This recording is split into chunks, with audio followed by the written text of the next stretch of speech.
Ladies and gentlemen, you are locked in with Fourth and Frames. I'm your host, Rhett Manuel, with my co-host, Nate Markham, and a long-forgotten face that we haven't seen in a couple weeks.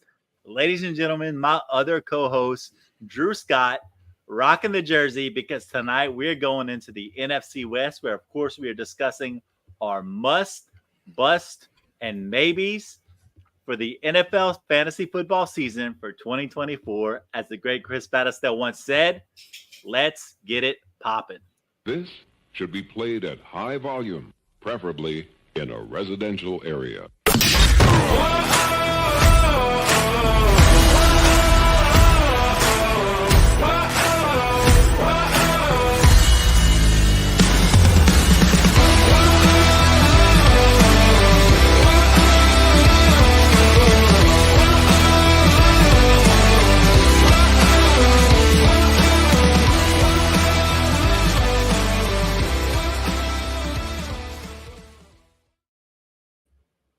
So, fellas, the band's back together tonight.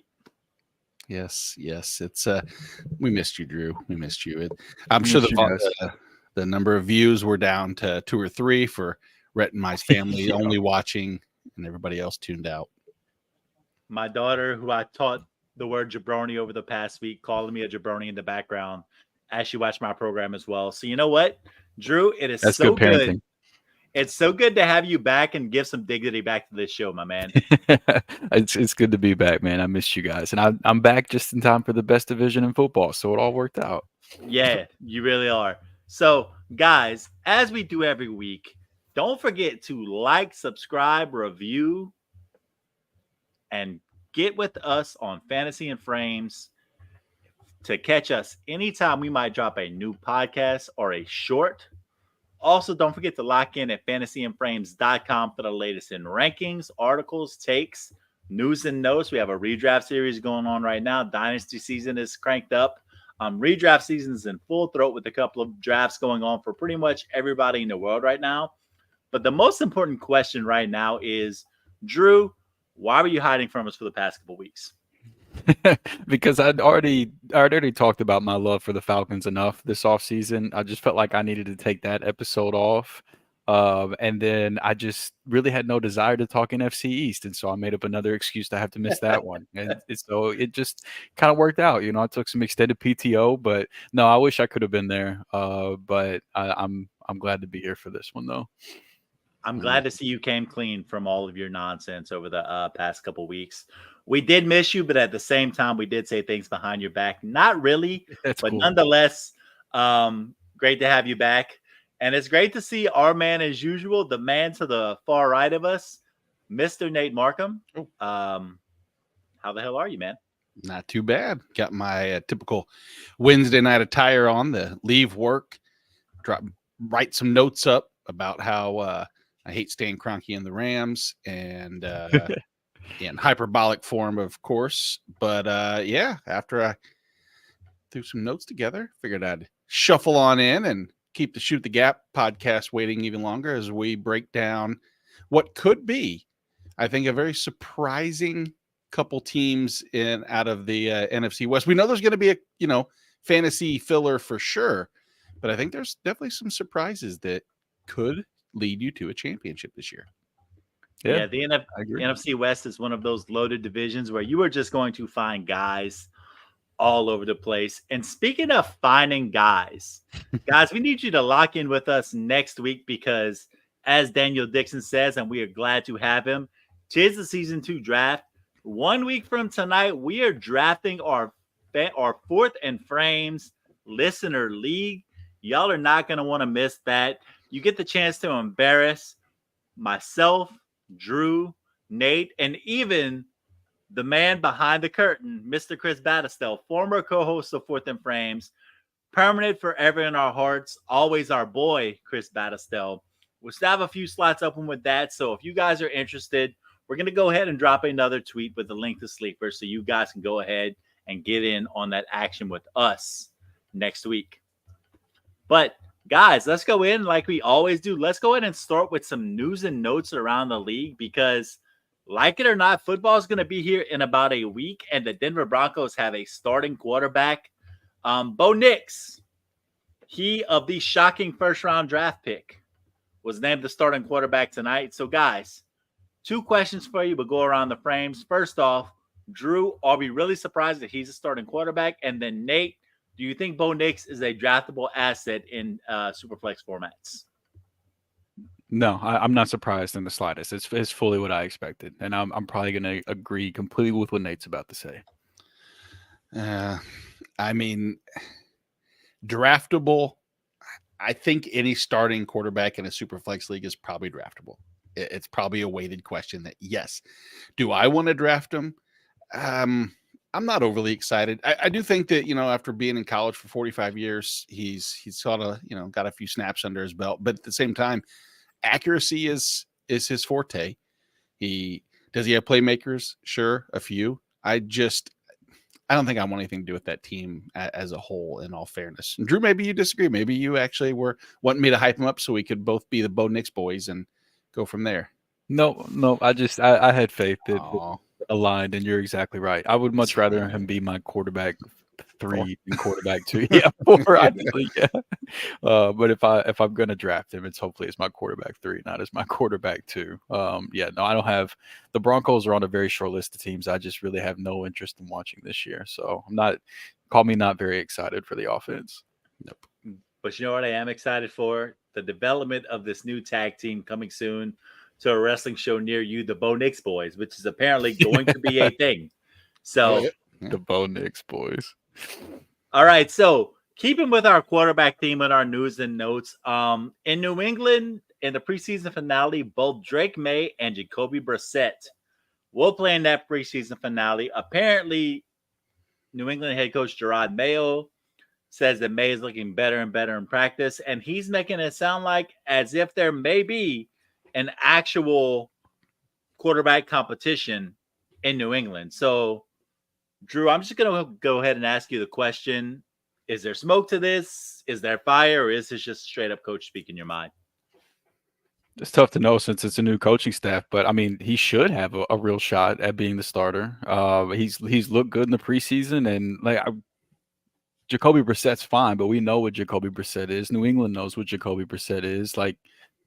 Just give Drake May the ball, let him and see what he can do. I mean, I don't know if there's really that much more of a benefit to just sit behind Jacoby Brissett. Just let the kid get out there and play ball and learn and start learning from mistakes and just getting it out there, because he's shown that he could play at least to a preseason level. So just see what he can do.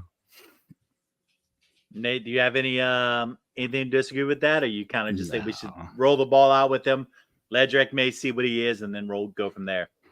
Yeah, I mean, I'm a fan of exactly like Drew said, if you're not going to back someone up that can actually tutor you and guide you and lead by example. Not that Jacoby Brissett might be one of the better backups and good pieces in place, but I don't think that he really. I mean, they're different play styles, but I don't think the offense alone is going to really kind of lead Drake May into some Jordan Love-esque type escalation over the next couple of years. So I say play him. I think that their schedule to start off is, it's pretty nasty. It's the only downside. I almost want to throw Jacoby to the Wolves, because the Bengals is a decent matchup, good pass rush. He'll be under pressure. Seattle is what Seattle is, but then the Jets, San Francisco, Miami, Houston. That's how the next couple games go. So if you want to preserve Drake May and say, hey, let's not completely get him washed, maybe that's the reason. So I say Brissett starts game 1. So a 6-week red shirt on Drake May and then game 7 or so. Yeah. When New England is 1-5, 2-4, 0-6, whatever it is, then you have the logical excuse where you're like, okay, we're going to go with Drake now that the season is practically over. So, I mean, fair enough. Not bad logic behind that, guys. So tonight, as we've told our wonderful viewers, which don't forget to like and subscribe and get notified anytime we have new content drop here at Fantasy and Frames. Tonight on 4th and Frames, though, it is NFC West Power Hour, baby, where we're going to go through our must, bust, and maybe in terms of getting drafted for the 2024 season. And of course, we're going to start off with one of those teams that just quite can't seem to break through, but has one of those rosters you feel like is going to be in the hunt every year. And that is the San Francisco 49ers. Guys, we know what they are. We know they're explosive. We know they're going to put up points. We know Christian McCaffrey is the 101 in most leagues. But Nate Markham, you want to start us off with a different must player tonight. So go ahead and break us off with a little bit of that goodness that you got for us. Yeah, CMC would be easy low-hanging fruit, even though I think there's still a case to be made that, you know what, if someone took a receiver at 1 over him, or even Bijan or Breece Hall started to creep into that conversation, I wouldn't think you're ridiculous. It's just hard to pass up CMC. But I'll tell you a person who I am not leaving mini drafts without, and that's with Deebo Samuel. And I know that many people want to point to the injury history that he's had over the years, but on the field on a per snap basis, there's very few people in the NFL that have the upside with the ball in his hands. I mean, and you look at a wide receiver / running back / tight end / whatever other position he wants to play, especially, you know, even with and without Purdy. So he's done it with multiple quarterbacks. Granted, yes, he's had finishes where he's been the wide receiver 9, 25, 2, 46, 33. So there's a little bit of up and down. But the two big question marks this season going into the season that I believe could lead to even more involvement is it was Brandon Ayuk. I think that's starting to maybe think that they're going to sign him, but it's still a question mark. No one truly knows. And Trent Williams. Trent Williams is the one piece of that puzzle that not too many people really are talking about nearly as much. And you have this big, you know, the best left tackle in football. If he has some type of, you know, hold in, miss game contract situation that's going on, it makes you wonder just exactly that offensive line as a whole. And so when they put the ball in Deebo's hands in every factor possible, like I said, last year, 37 rushing attempts. There's 3 straight years that he's led the position in attempts. Here's a little fun stat. He had 2 rushing attempts inside the 5 last year, which was the most of any wide receiver. That is 1 less than Bijan. And that's 1 more than Breece Hall. So now that is obviously, what does that mean for anything? Nothing. Nobody's going to look at that and be like, oh man. But it does say that his usage, even at and around the goal line, is something to pay attention to. Going where he's at right now, if he was my wide receiver 2, which is about, you know, honestly, I can't think of a better spot. Is there boom and bust? A little bit, but I think that you'll take the boom when healthy on, like I said, on a per touch basis, very few better. Yeah, Deebo Samuel, just one of those guys around the league that he's always going to get drafted early because he's got that reputation. But yeah, he might be a little boomer bust, but as we've discussed pretty much all off season, having those sort of guys who just have very awesome high points are those guys who can swing you 6 or 7 weeks in a year. So even if Deebo Samuel has 7 down weeks and he has 7 really, really good weeks, then you're potentially looking at 7 fantasy wins right there just off of the strength of what Deebo Samuel does for you. And those are the types of guys that, like it or not, they may be frustrating at times. They really are good fantasy assets. So that is our must player, Deebo Samuel. I want to go in an entirely different direction with our bust player. And guys, I want to talk about Ricky Pearsall tonight. And it's really very simple for me. There are a lot of guys in San Francisco that are really good with the football, that are really good fantasy producers. Christian McCaffrey, Deebo Samuel, as we just discussed, Brandon Ayuk if he stays. George Kittle has been known to do a thing or two at the position. The bottom line is this. Ricky Pearsall has way too much competition to be this person that is being drafted where he is at the moment. And even if Brandon Ayuk if Brandon Ayuk stays, it's even more not there for him. Now, if Ayuk is traded, there's one more thing that Ricky Pearsall has to overcome here in 2024. And that is the fact that he simply hasn't had time to prove himself just yet. He's been hurt throughout training camp. So do I think he's talented? Yes, we've seen the college tape. We know the type of route runner that he is. He's fast. He does all these things. He's very similar to Deebo Samuel in a lot of ways. But based off of the fact that he really hasn't had time to get up and rolling, where it may take him half of a season to really get up to speed, he may just be a year away. And since we're talking redraft and he doesn't have any real reps so far during training camp, will he actually be ready for the 2024 season is what I'm asking you. Because even when he was healthy, it was a mixed bag in minicamp. So reports were saying that he was great off of a free release, but struggled against press man coverage. And I know Kyle Shanahan does a great job of manufacturing those touches because Deebo Samuel is also one of these guys that struggles against press. And we know the route running is there.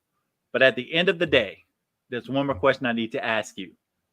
Is that if Ricky Pearsall is more Deebo Samuel than Brandon Ayuk, and Deebo Samuel is already there this season, I have to ask you guys, is there really a role for Ricky Pearsall in that offense in 2024? Drew?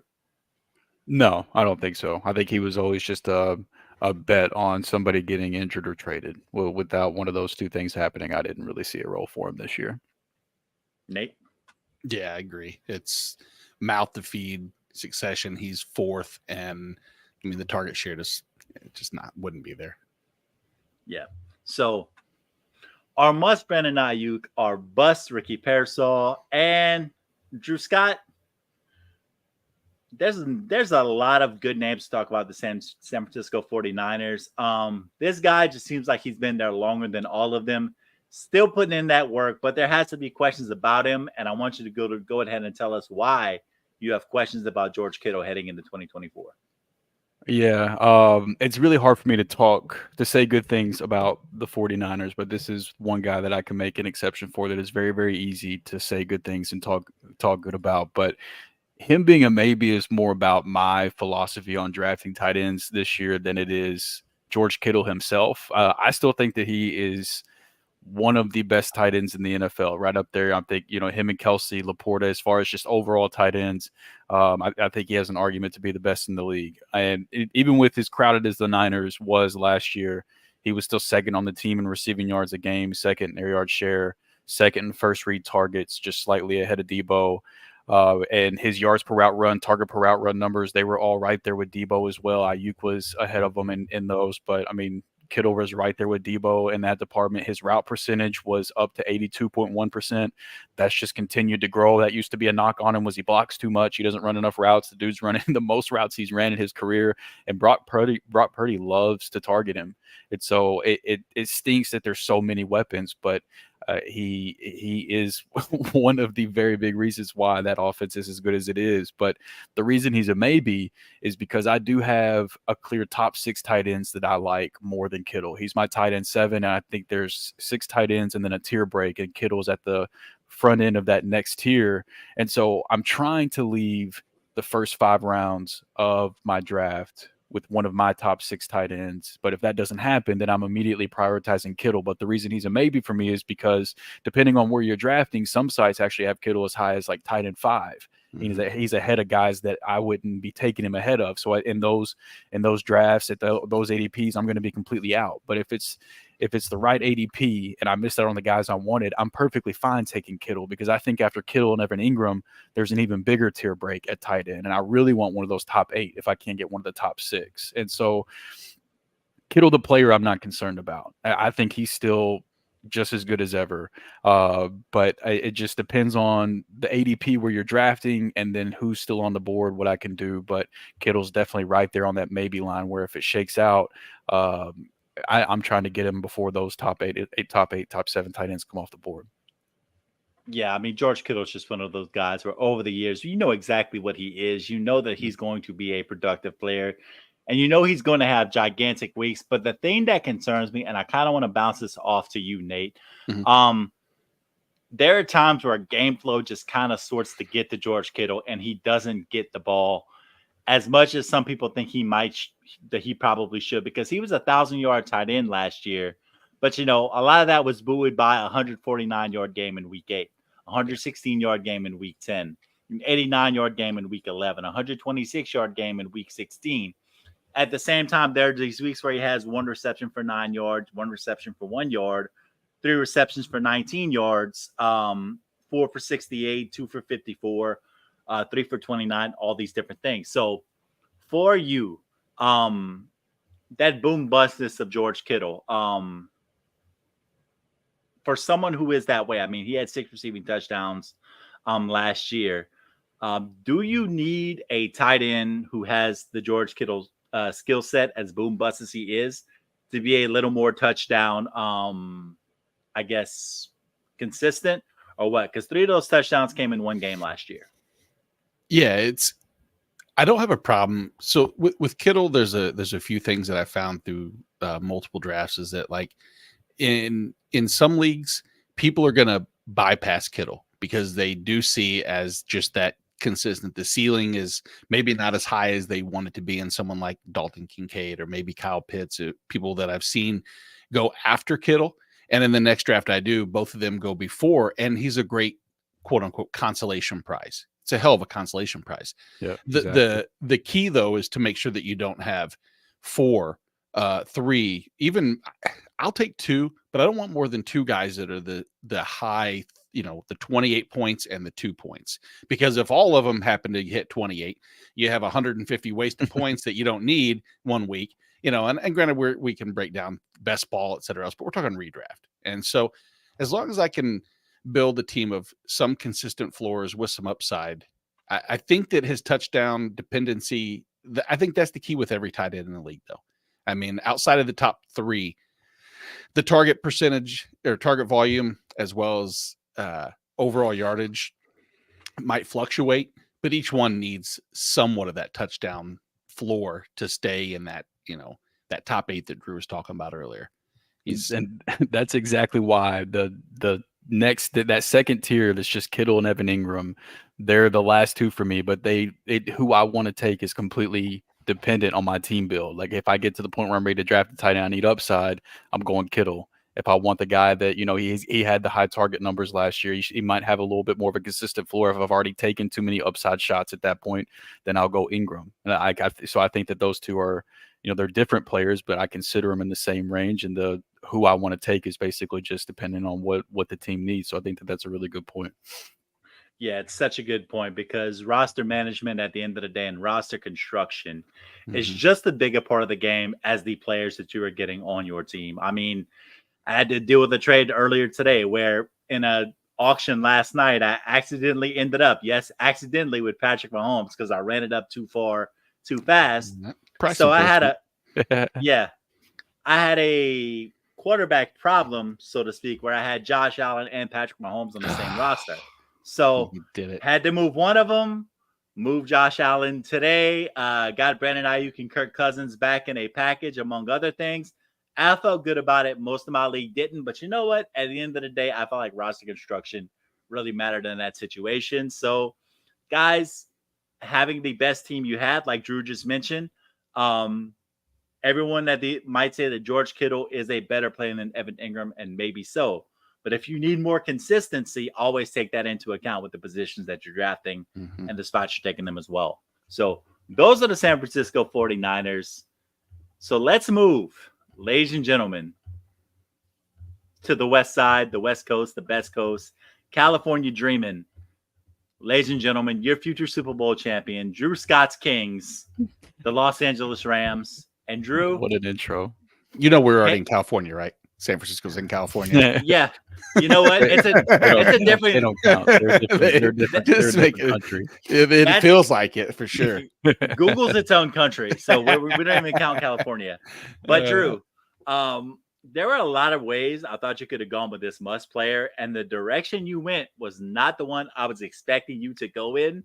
Yeah. So, my brother, drop that knowledge on us as to why Cooper Kupp is a must draft here in 2024. Yeah, there's no question about it, man. I'm ready to get hurt again. Absolutely. Yeah. So I need to start this by saying that I think it's important that your site's ADP. We talked about it with Kittle already, and Kupp, it might be even more important because there's a couple places, honestly, I'm calling him a must draft, but there's a couple places I don't like his price. If you're on underdog right now, he's up around wide receiver 15, and I think he's wide receiver 14 on NFL. That's a little steep for me, even as a guy that likes Cooper Kupp this year. But on what I think are probably the two most popular fantasy football platforms for typical redraft leagues, he's wide receiver 20 on ESPN, and he's wide receiver 21 on Sleeper. I've got Kupp at receiver 21, so for me, he's a must draft at those prices on those platforms. So that I need to give that caveat, because the ADP does matter. It's not to say that it's going to be perfect on every site or anything like that, but a lot of your league mates are going to be going off that ADP that the site gives you. And so I don't think you should be taking Kupp up there at the high end wide receiver 2, low end wide receiver 1. But if you're worried about Kupp because he's 31 coming off an injury, that's fine. I get it. I personally don't try to project injuries whenever I'm going into the year. So I think Kupp's game is one that even as he gets older, I think it's going to age well. He's not a guy that relies super heavily on his athleticism. He's going to continue to be a good route runner that can separate. So I'm not too concerned about his age, and I'm not really factoring in the injury history. And if you're thinking that both Puka and Kupp get 17 games with a healthy Stafford, I just don't think the ADP gap should be as big between Puka and Kupp as it is. I do think Puka should be the wide receiver 1. I think that he's correctly priced in that facet, but I just think that the ADP gap should be a little bit shorter. If you look at the 12 games that Kupp played, at least 80% of the snaps last year, even in a season where he was dealing with injuries throughout the year, he still had a 28% air yard share. He had the same amount of end zone targets and end zone touchdowns as Puka, and he had a first read percentage of 29.7%, which was still slightly ahead of Puka during that time as well. So the chemistry that's been there between Stafford and Kupp since Stafford came to LA, it's not just going away. And neither one of these guys have really done the best job staying healthy since Kupp's 2021 season. So with the improvements that the Rams made to the offensive line this offseason, assuming those guys stay healthy as well, Stafford's going to have all day to throw the ball. And neither one of these guys, Puka or Kupp, have any issues creating separation. And so with how pass-happy McVay can get at times and how consolidated the targets are in that offense between those top two guys whenever they're both on the field, I don't think it's crazy for the Rams to support 2 top 20 fantasy receivers. And I love drafting someone that has the target, earning, and touchdown upside that Kupp possesses in the 3rd or 4th round. So I guess to me, it just comes down to at that wide receiver 20, at that wide receiver 21 price point, I don't think a lot of guys in that area offer the upside that he does. And so I can't pass him up once I get to that point in the draft. And I'm sure part of it is the Rams fandom. I see him sitting there. I remember the glory days of 2021, but I think he's a great value at that point, and he's a must draft for me. Yeah, I mean, it's hard to deny those points if you're most people, but you know who can deny those points tonight? Drew. I do know. The man to your right now. Yeah, I know. Seems to have a rebuttal, a early intro to our in-season segment master debation, Mr. Nate Markham. After Drew's fantastic argument, go ahead and give us why Cooper Kupp is your bust for 2024. He actually pointed it out exactly right and took a little wind out of the sails in that ADP philosophy is key. And if you look at the month of July over at the NFFC, in a lot of the big leagues, non-superflex, et cetera, he was going as the wide receiver 23. And he had a low draft of 19. He was high of 56. So, I mean, or vice versa, however you want to look at that. And so there was people that were concerned with Cooper Kupp. And I loved, and to be fair, if this episode aired a month ago, he would probably be in my must because he was being seen as a potential wide receiver 3 on your team. And that type of upside is incredible. The problem is it's not July anymore. It's August. We're getting close to draft time. And now his wide receiver, rankings over at the same site have consolidated to the wide receiver 16. So he's moved almost a full half round of 7 wide receiver spots.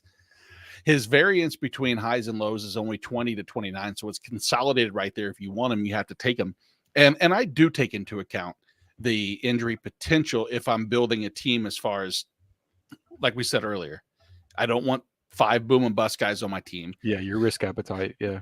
And that's a great way to say that, the risk appetite. And that's actually a little trick that I've used for for years, and I think it's very beneficial, is next to your cheat sheet, if you have a person that you think is a little risky and you have too many on your team already, I don't want to eliminate the person, but I'm definitely moving them down a little bit in my tiers just so I don't have too much risk on that specific team. But it goes beyond Cooper Kupp and in his potential injury, because I do worry about that. Last year, he never looked healthy. I mean, even when he was dominating the snap share by comparison, as far as what many other wide receivers in the league were with a healthy, Puka Nacua next to him.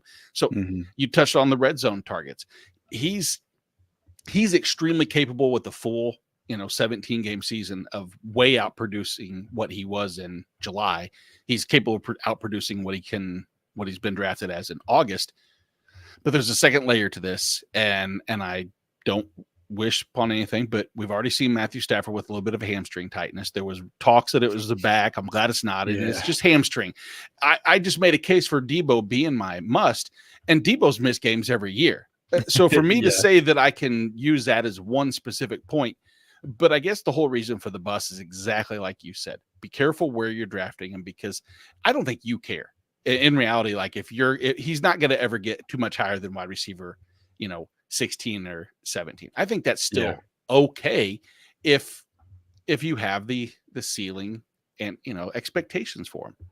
I just worry about producing at that wide receiver 16 that we're going to see a little bit of disappointment if there's one or multiple injuries, because he's only as good. I mean, without Matthew Stafford, is there a path for him or Puka or both to deliver return value? And I don't know. You better have a lot of faith in Jimmy Garoppolo.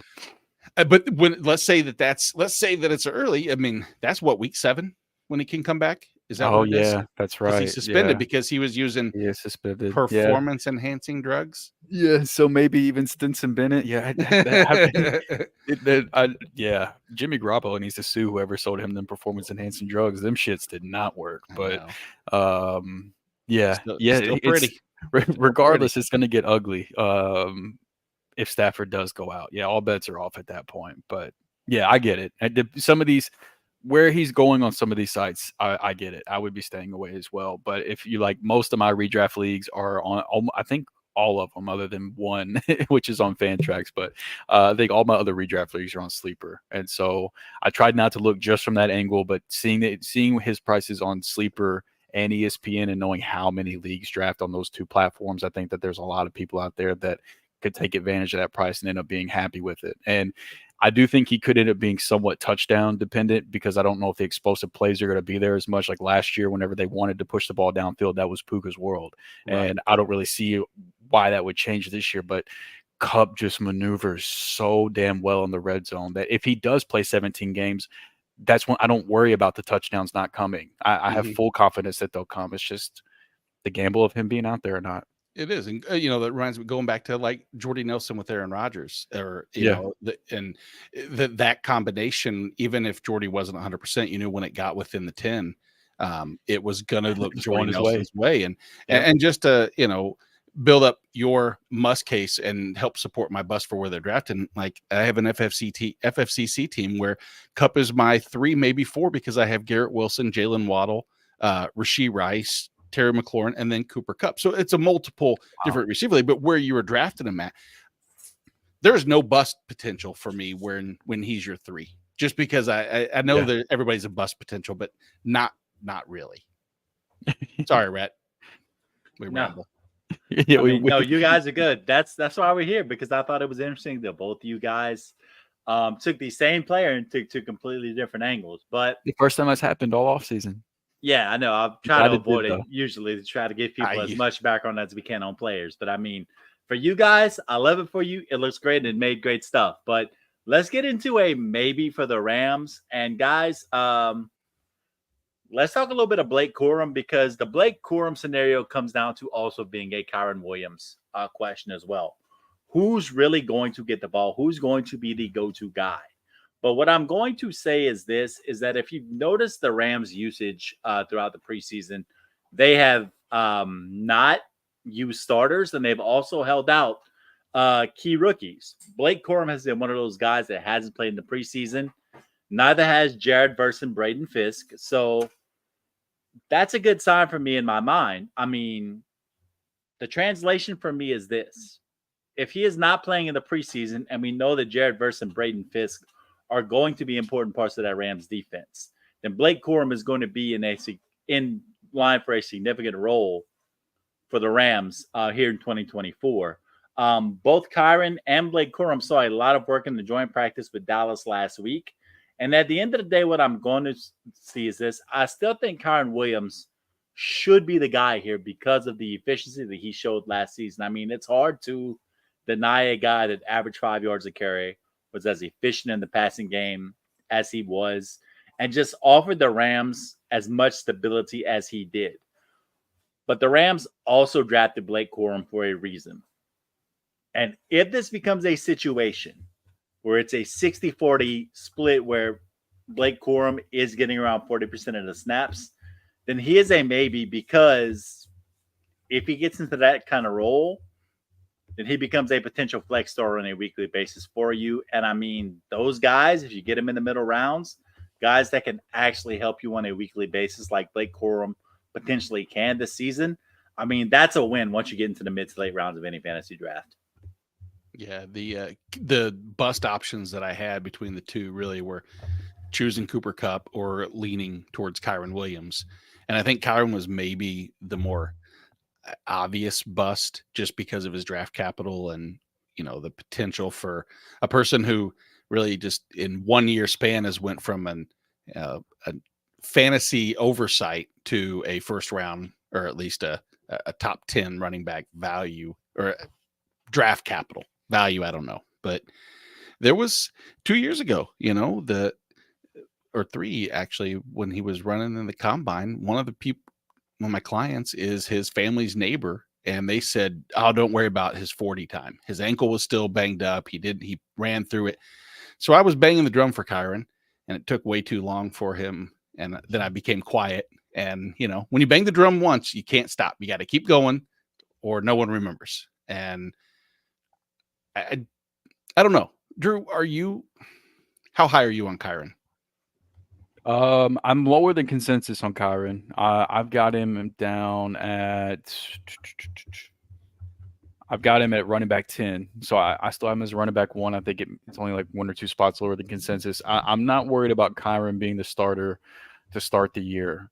But I am worried that if Kyren doesn't hold up the efficiency, or if he does miss time again, coming back and getting your job back from Blake Corum is not the same thing as coming back and getting your job back from Royce Freeman. Right.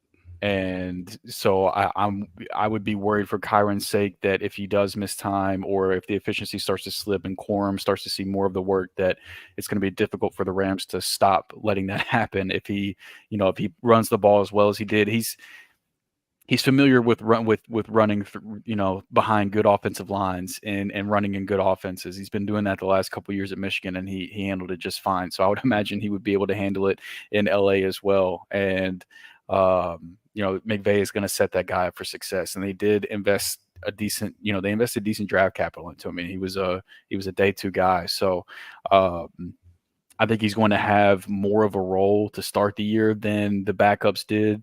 I still think it'll be, probably like 70-30 Kyren, but I mean, at least to start the year, but that's even a step back from the 80%, 90% snap share he was seeing. So, but then if the efficiency doesn't keep up, or if an injury does happen, I think it might be a lot harder for Kyren to get back to that 70% snap share later in the year. And so there is some concern, some bust potential there for me, but I'm a little bit lower than ADP, but I get it, because McVay loves to just give one guy everything he can handle. And so if Kyren gets that role to start the year, he continues to play well, running back 10 is going to look foolish. So I get it, but I'm a little bit lower on consensus. Right. And, it's almost like you read my mind, because I was going to ask you what you thought as a Rams fan, what your read was on this backfield. But there you were answering my questions without me even asking them. So Drew Scott, it's like we've done this together for the past year, and you know exactly where I'm going with these things. So good on you, bud. And good on the Los Angeles Rams as we now move into the Seattle Seahawks. And guys, they're giving me the floor first for the must player, and I would be a fool to look at JSN's 2024 season and think that that's the guy that he is going to be, and that is a usage-based thing. As he was in that offense last year with Shane Waldron, there just seemed to be usage that just wasn't conducive to who JSN can fully be as a player. And with new offensive coordinator Ryan Grubb coming in, there is serious potential that he can unlock JSN. And if he does that, like I think the possibility is there, is going to be wheels up for JSN based on his ADP in 2024. But a little background. Last year, JSN had an average depth of target of 6.4 yards.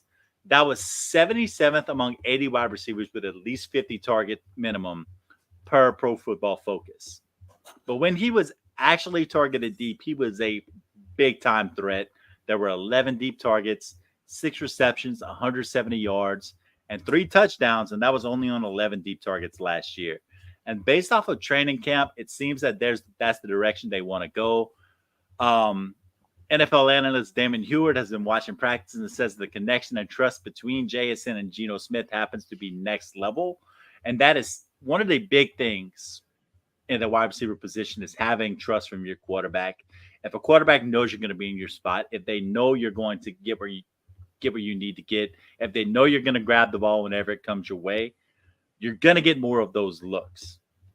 But based off of the deep threat thing that I was talking about, I went to Reception Perception. Shout out Matt Harmon for running such an excellent website. Mm-hmm. It highlighted just how good he can be getting deep, running routes, and making cuts. And I'm going to go ahead and give you a couple examples of that last year. Jackson Smith and Jigba last year, only 9.3% of his routes were post routes. Yet on those post routes, he had a 76.2 success rate, which means he was at least available for a target 76% of the time. He ran outs on 10.2% of the time and had an 82.6% success rate. He only ran comeback routes on 3.5% of his routes and yet had a 100% success rate anytime he ran a comeback. So all I'm reading from that is this. You give Jackson Smith and Jigba in space, let him sell vertical, and then make some hard cuts and separate, and just watch this man fly. Because if that's how he's used, and I think there's a very strong possibility that it will be, there's going to be a very big year two ahead of this guy, because they have to start changing the guard at some point. Tyler Lockett, getting a little bit older, has shown that he's great at preserving his body because he refuses to take a hit at any point in his NFL career. But there has to be a number 2 for DK Metcalf. It's not going to be Noah Fant. We know that. So JSN in year 2 is usually when we start to see that leap, if it's going to happen. The year 3 breakout is kind of a thing of the past. So with the right usage, JSN can be that dude this year.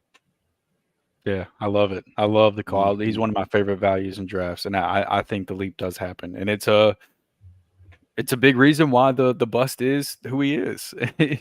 So I mean, you kind of already alluded to it, so I'm just going to go straight into it. With Tyler Lockett, him taking a step back is a lot of what you laid out of why JSN is going to take a step forward, and I completely agree.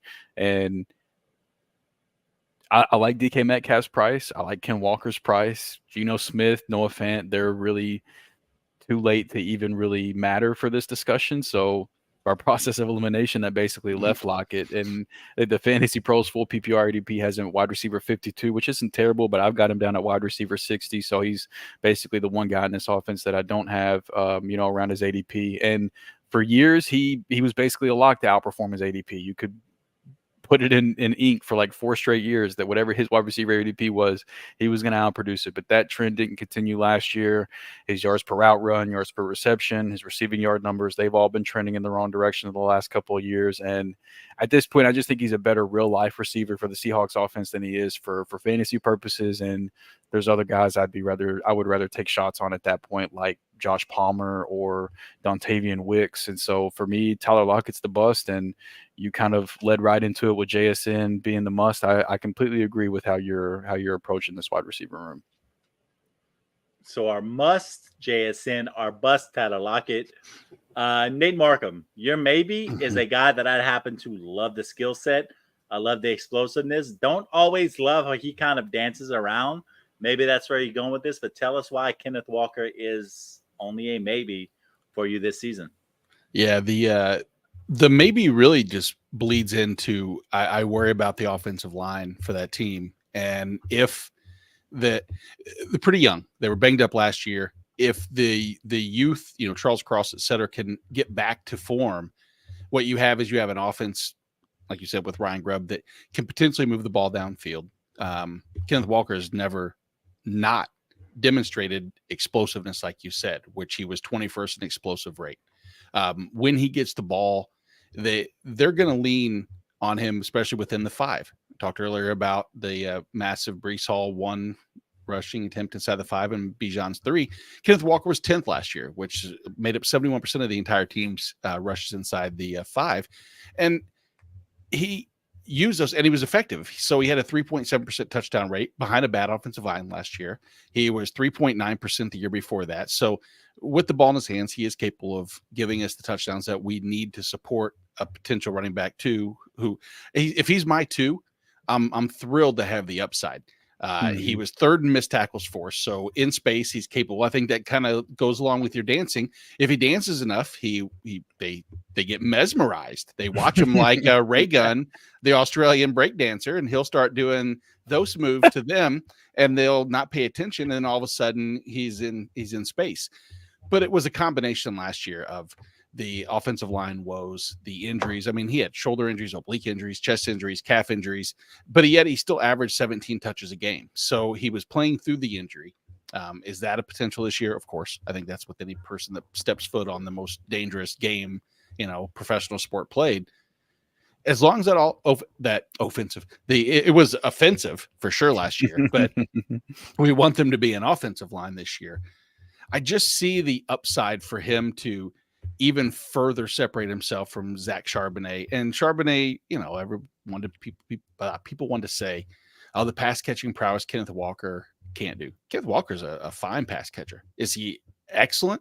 Excellent's a stretch, but he's capable of not leaving the field and playing more snaps than what we, I think we're worried about last year going into the season. We thought it was going to be a much more of a 60-40 split, when in reality this year wouldn't shock me if we were talking about something similar to that 70-30 split that we had talked about earlier. I think that with 70% of the opportunities, Kenneth Walker is a more than viable RB16 right now is where he's at. I have him at RB14. And so I'm higher than consensus, and I'm comfortable taking him as my 2. Yeah, I love it. I've got him at running back 13, so I'm right there with you. And I completely agree with what you said. I look at his pass catching kind of like I do with Derrick Henry, not comparing the 2 as players, but just like Derrick Henry, Ken Walker, they don't have these crazy route trees for running backs or anything like that, but they can catch the ball in space, though. And once you get the ball in their hands in space, they're great after the catch. It's not a one size fits all things for how running backs can make plays in the passing game. They can get it done in different ways. And so I agree with what you're saying. If I understood it the correct way, but I'm high on him too. And I think he's one of the most fun running backs to watch in the league, on top of being an explosive player and fantasy asset. So, yeah, agreed on all counts. High on Kenneth Walker this year. Time permitting, if we get into hot takes, I'll tell you exactly how high I am on Kenneth Walker in a little bit. Mm-hmm. But before then, let's get to the Arizona Cardinals, a team that is making big changes over the offseason. Took some high draft capital on Marvin Harrison in the draft.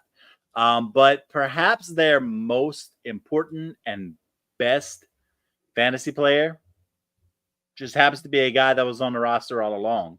So, Nate Markham, go ahead and tell us who your must player is. And it's pretty obvious if you're following the Arizona Cardinals. It's pretty obvious if you're on Twitter or X or anywhere else, because Kyler Murray over the last really month now has quickly turned into the best value, and everybody's following suit because it makes sense. It's not some hot take that everybody wants to jump on board with, but he's the QB 9. Just about a month ago, he was as low as the QB 11. So it's only 2 spots, but at that quarterback room, when you start seeing some of the other guys that are around him, 2 spots is pretty significant because he jumps over players like, Joe Burrow and Jordan Love and the guys who are more pocket. And that's one of the keys to Kyler Murray's upside. He's still not high enough. And he's still not high. It's tough, though, because you start getting around. Maybe not, though, because in reality, if Anthony Richardson truly delivers a Kyler Murray-esque season a la maybe 2 years ago, I think that everybody would be thrilled to have that Anthony Richardson. Of course, that's because Kyler finished so high. But the reason for Kyler's potential is not just on the arm. And we saw that last year. The passing game was not that great. But who did he have to support him? I mean, besides Trey McBride, the receiving room was garbage. Luckily, the legs have supported it, and I think we all know that. That's the cheat code, the Konami code, where everybody's looking for is that. But we need that combination of both. We need weapons. We need the passing upside to really ramp it up to give you that top 3-4 spot that I think people are expecting out of him. But let's go back since 2020. And this is in only 49 games, mind you, that he's played since 2020. So that's one of the concerns if there is one, but I think he's passed all those things.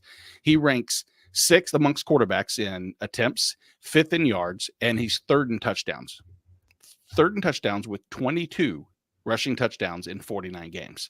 So if you can get a passing upside of, I don't even know the number. I'm going to say 26. I think that seems like a good number. I should have probably done some research before I start throwing out some arbitrary numbers, but I do believe that would be enough to validate where I want to put him, especially with the weapons that he has now in place, because I'll get to a hot take if we get to it as far as where I think some of the offensive playmakers on Arizona can achieve.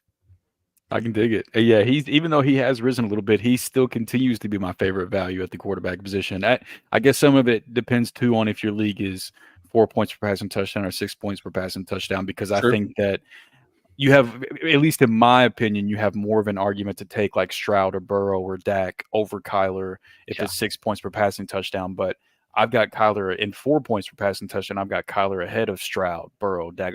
He's my quarterback 6. I would rather take him than the pocket passers that they have the potential on the upside for high passing touchdowns and high passing yardage. But yeah, I would rather just take what Kyler has to offer. I still think he's a great value even at this point. But again, a lot of that also depending on what format you're playing in. Yeah, I think we can all agree that Kyler Murray is still a fantastic value. 100%. But as we get into this bust, guys, I think I'm sensing a theme with myself where I just like making people angry sometimes. Mm-hmm. And this is going to be no different because it's a take. See ya. It's a take. It's a lot. But I'm going to say this. When it comes to Marvin Harrison Jr., my main question is whether the thrill of rookie wide receivers going nuclear the past couple years, it's just started to go a little bit too far. We had Puka Nacua last year who had a fantastic season. We've seen the Justin Jefferson, Jamar Chase seasons. Garrett Wilson came out, had a really good rookie season. And as a result, we've gotten to a point where we have admittedly a fantastic football player and a fantastic prospect in Marvin Harrison get up to the 203 currently in FFPC high stakes leagues. Yeah. With a redraft format. The 3rd pick of the 2nd round, 15th overall for someone who has not taken a snap in the NFL. Now, my logical brain, and maybe I'm behind on the times, says we've gone too far. And I feel like we've gone even further because we have Malik Neighbors, who I was listening to a recent episode of the Fantasy Footballers. They made the note that Malik Neighbors, with a 6th round ADP where he was at the time, would have been the highest drafted fantasy football rookie receiver of all time. And then Marvin Harrison has superseded that by 4 rounds. All I'm saying is that it just feels like a lot for me. It just feels like a lot. And in order to justify that type of ADP, I mean, you're putting him around guys who are going to be the best of the best. In order for him to be a early second round, top 7 wide receiver, which is what we're saying in this situation, he's going to need to put up a 1,400 yard and 7 touchdown season to pay back an ADP like that. Yeah. And I don't know if we're really wrapping our head around that fact. So we are. I'm not saying he's not capable.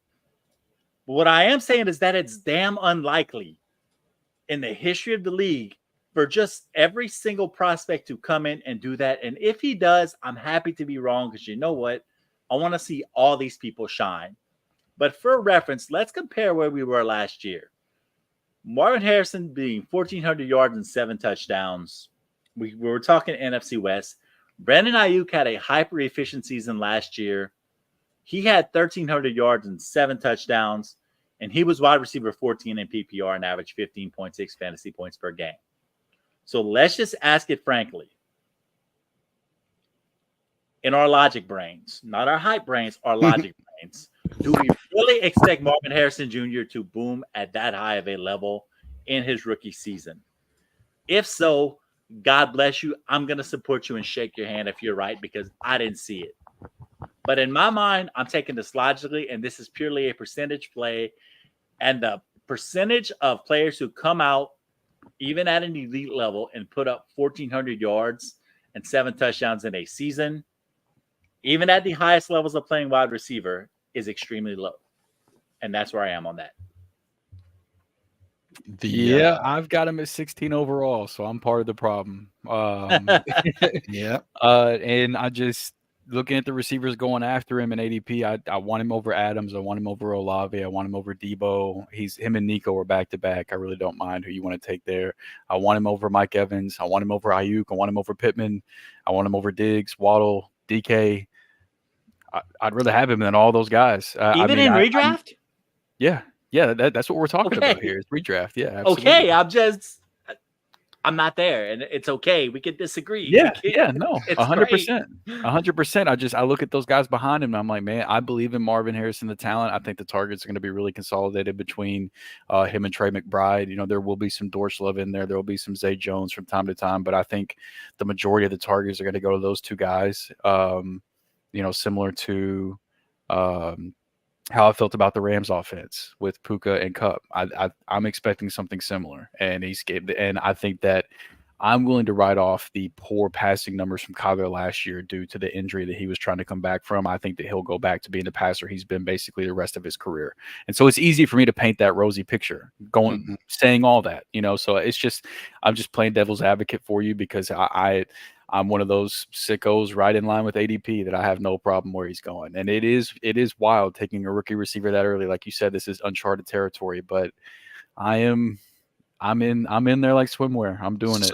So that's one of the interesting things about when we do rankings as well, is because just because I am not too far removed from where you have him as my overall as well, he would also be almost like an avoid in my recommendation. And I agree with exactly what Mr. Scampers is saying. That's exactly what I was getting ready to say is Scampers is a smart man. If I'm doing all right, you can have at your overall, if you're picking it, say pick number 8, and you go, I'll take AJ Brown, and then I'll back it up and I'll take the running back that I would rather have there. And, you know, it's probably too early for Pacheco, but that's about where I have him at in reality.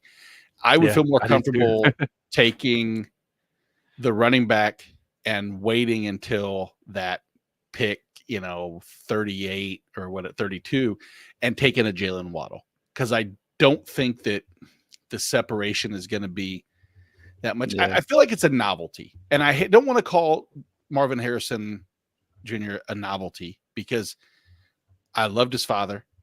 I love watching what he's done, and I really do. Sound like a married couple. Yeah, I love his father. I love what he brings to the table, and I think he is very capable of in 2 to 3 years being the best wide receiver in football. Now, it wouldn't shock me in the least, but I just feel like you want to have a piece of him. Even if I think people would rather have him and him finish lower than expected just to have the piece of it. He's just like one of those guys you don't want to miss out on. You don't want to miss out on. But the only reason you get there is if you have the talent to support that, because no one wants to take. Yeah, I'm not worried about missing out on the Quentin Johnson rebound that we all, expected. To add some points in Rhett's corner to that point, I was one of those people with Bijan last year. I didn't want to miss out. I was willing to reach on him. I wanted to take him at redraft, even though he was a rookie being drafted highly. Yeah, that's why he finished last in different offenses, things like that. But all right, we're out of here, Jorge. We just now hit the 1 hour mark. Okay, like what? Well, we still have a baby to get to, boss man. I'll make it so quick. let's go ahead, Drew, and let's hit that baby for 2024 in the Arizona Cardinals. Hit us with Trey Benson. Yeah, it'll be easy because just go listen to my argument for Blake Corum and then copy and paste it for Trey Benson, because it's basically the same thing. Team that has other needs decided to take talented running back in day 2 of the NFL draft. And yeah, I hope you didn't panic sell after week 1 of the preseason, because he looked more like what we expected him to in week 2. And I'm only expecting him to get better as the season goes on. We know that Connor's the lead back going in. He's the RB1 to start the year, but they drafted Benson with a 66th overall pick. Lord knows that roster has plenty of other holes they could have addressed. They chose to grab Benson at that point. I think he's going to have a role in the offense from the jump. I don't think it'll be taking over James Conner's role, but I think he will have a role. And if Conner's efficiency starts to slip, or if God forbid he gets hurt, similar to what I said with Corum, with Kyron trying to take the game back from Corum as opposed to taking it back from Royce Freeman, coming back and taking your job back from Trey Benson ain't the same thing as coming back and taking your job back from Amari DiMercado and Michael Carter. And it's just, I think the Cardinals are going to be a really good offense this year, and I like investing in young running backs with high draft capital that are going in the double-digit rounds of one quarterback leagues. And right now, you can get him in the 10th round. His ADP is at running back 41. I've got him up at running back 35. I think you should take him ahead of ADP, take him around early. So he's a maybe for me, but he's a guy I like investing in, especially those hero running back or zero running back teams. Yeah, give me some Trey Benson for sure. Word. Yes, indeed. So, guys, that is your NFC West must bust and maybe preview for tonight. We have Shoot the Gap coming up right behind us. But before we get out of here, we always want to give the men around us the opportunity to plug what they have going on right now. Drew Scott, tell them where they can find you and tell them what you're working on.